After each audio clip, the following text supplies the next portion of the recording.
Eighth Army was the man to whom, briefly, Guy had been attached in West Africa when he encompassed the death of Apthorpe. On that occasion, the brigadier had said, "I don't want to see you again, ever." He'd fought long and hard since then and won a DSO, but throughout the dust of war, he remembered Guy. Apthorpe, that brother-uncle, that ghost-laid, Guy had thought, on the island of Mug, walked still in his pauper's boots to haunt him. The defeated lord of the Thunderbox still worked his jungle magic. When a Halberdier said, "No can do," it was final. "We shall need you for the embarkation, of course. When you've seen us off, take a spot of leave. After that, you're old enough to find yourself something to do. There's always barrack duties, of course, or you might report to the Warhouse, to the pool of unemployed officers. There's plenty of jobs going begging for chaps in your position." Guy took his leave and was at Hachette when Italy surrendered. News of the King's flight came on the day the brigade landed at Salerno. It brought Guy some momentary exhilaration. "That looks like the end of the Piedmontese usurpation," he said to his father. "What a mistake the Lateran Treaty was. It seemed masterly at the time. How long? 15 years ago? What are 15 years in the history of Rome? How much better it would have been if the popes had sat it out and then emerged saying, 'What was all that? Risorgimento, Garibaldi, Cavour, the House of Savoy, Mussolini, just some hooligans from out of town causing a disturbance. Come to think of it, wasn't there once a poor little boy whom they called King of Rome?'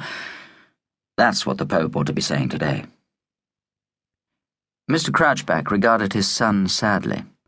"My dear boy," he said, "you're really talking the most terrible nonsense, you know. That isn't at all what the church is like. It isn't what she's for."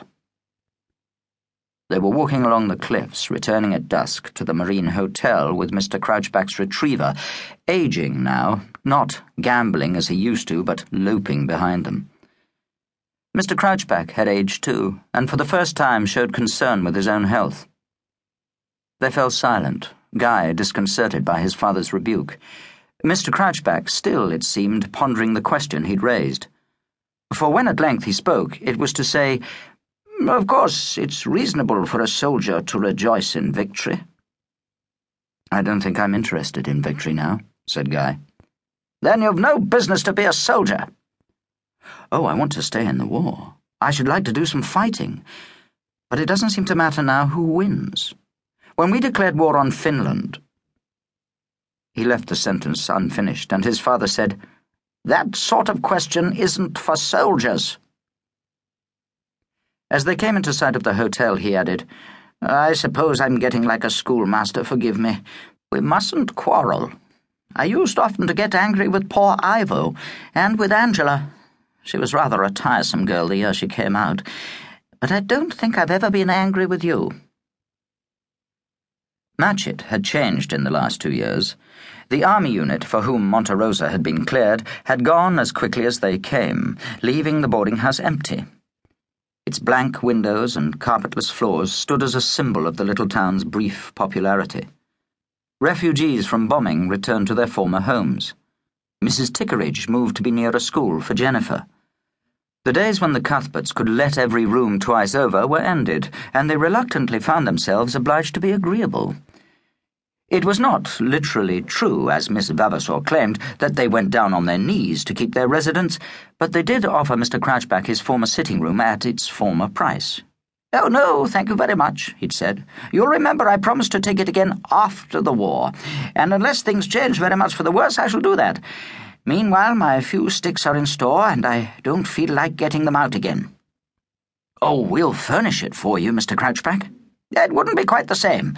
You'll make me very comfortable as I am." His former rent was now being paid as a weekly allowance to an unfrocked priest. The Cuthberts were glad enough to accommodate parents visiting their sons at Our Lady of Victories, and obscurely supposed that if they antagonized Mr. Crouchback, he would somehow stop their coming. Guy left next day and reported to the Halberdier barracks. He had little appetite for leave now. 3 days later, a letter came from his father. "Marine Hotel, Hachette, 20th of September, 1943. My dear Guy, I haven't been happy about our conversation on your last evening. I said too much or too little. Now I must say more."